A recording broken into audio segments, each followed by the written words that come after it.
Hello again, this is Jeremy. Last time we talked a little bit about how difficult it is to keep New Year's resolutions. This time, let's talk a bit about consistency and how hard consistency can be. When I was younger, this was probably 20 years ago, I remember taking a personality test, and part of the results told me that I was consistently inconsistent. I don't fully accept that, which is just to say, I don't accept that that's just my lot in life from here on out. But it really did describe me then. I have had a lot of difficulty sticking with something very consistently. But the other thing, and the reason that I hope you'll listen to what I have to say, is I've gotten a lot done in spite of that. I'm a qualified mental health professional, a master's level clinician. Now that I'm mentioning that, I do want to say you would do best to treat these videos like a conversation that you're having with someone, not medical advice, not professional advice. Basically, take it as something that you'll consider, chew on, and if it resonates with you, you'll do more research on for yourself to see what's right for you. And it's my 2 cents, and you can do with it what you want. If you do see a need for mental health support, don't treat this as a substitute for it. I don't want to encourage parasocial relationships as a substitute for the real thing. But let's go back to Atomic Habits real quick. This is not a channel to deconstruct people's books, but we will reference resources, and this has been a good resource. I really like The Science of How Habits Work, which is from the chapter How to Build Better Habits in 4 Simple Steps. This is really straightforward. Of course, if you want to read more about this, go ahead and get a copy of the book yourself. But it establishes 4 steps: the cue, the craving, the response, and the reward. And it establishes how that all 4 of those things have to happen before you're going to actually build a habit. So what are the things that have been present, and what are the things that have been absent when you've been interested in getting something started, maybe in a new year, maybe this new year? One thing that I see over and over again for myself and in others' lives is that there's that intention at the beginning of the year to, for instance, go to the gym 4 days a week, or do a run early in the morning before you get ready to go to work. These things that sound great, and you can see how your life would benefit from them.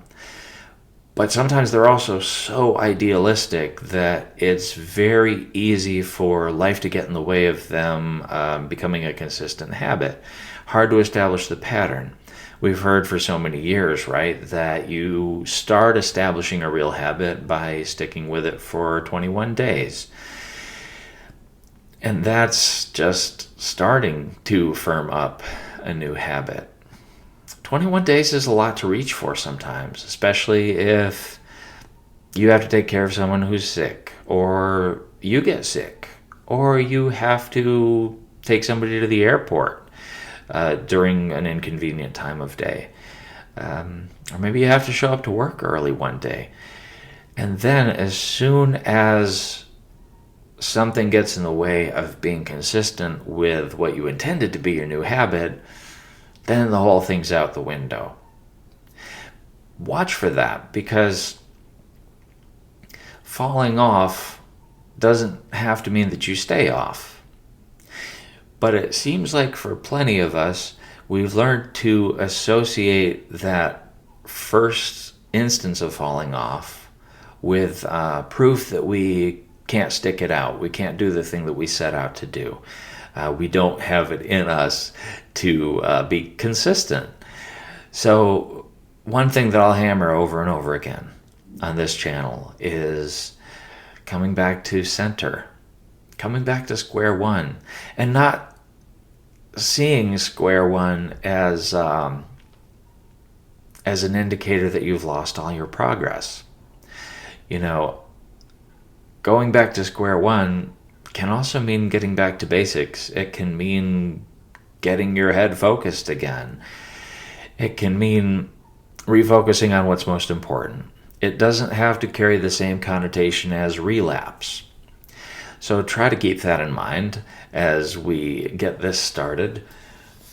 But one thing that I'll point out in the habit loop is what James Clear had to say about reward.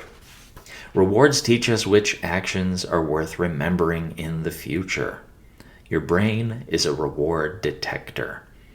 As you go about your life, your sensory nervous system is continuously monitoring which actions satisfy your desires and deliver pleasure.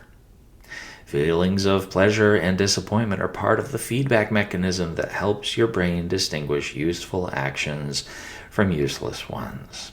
Again, this is from page 49 if you're reading the paperback version of Atomic Habits. That chapter really spoke to me. And I expect that it'll speak to you as well. And it gets at something that I find to be fundamental in this process, especially the early part of the process, which is just identifying the obstacles. If you already know that you want to do the thing and you still find yourself not doing the thing, then I would hazard a guess that on a deeper level, there's still a reason you're not doing the thing. We're making a value proposition here and saying, I see how this will make my life better, so I want to do this. But for instance, if we're talking about exercise as a goal, especially depending on where you live, I'm in a more temperate climate, but I have family that lives in a much colder climate. And if you were trying to start a workout routine in January and you live where it snows, there's going to be reasons every morning to not get out of bed, to not do more than is absolutely necessary. And so keep that in mind and be honest with yourself. Take stock of the reasons you have not to do the thing. Because you have to reach a point where you believe not only that the thing is valuable, but that the thing is rewarding. So let me know in the comments what the thing is for you right now. What is the thing that you want to do this year and that you really don't want to fall off the horse on as you begin this journey, as it feels, whether this is made up or not, it still feels like a blank slate, right? A clean slate, a chance to start again. And it doesn't have to be just thrown out the window the first time you fail to do it. If you want to go to the gym 4 days a week and you only go to the gym 3 days in a week, that doesn't have to mean you're failing, because you still showed up 3 times. And maybe you weren't showing up at all before. So another part of this is going to be learning to give yourself credit for the steps that you are taking. It takes steps to start building consistency. You can do the thing, and maybe you're at capacity. Capacity is not the same as ability, not exactly. There are things you can't do. A mouse can't fly like a bird can fly. A mouse can go through a little hole that a crow can't go through. There's going to be things that are natural abilities, but capacity can change, fortunately. With practice, you can change your capacity.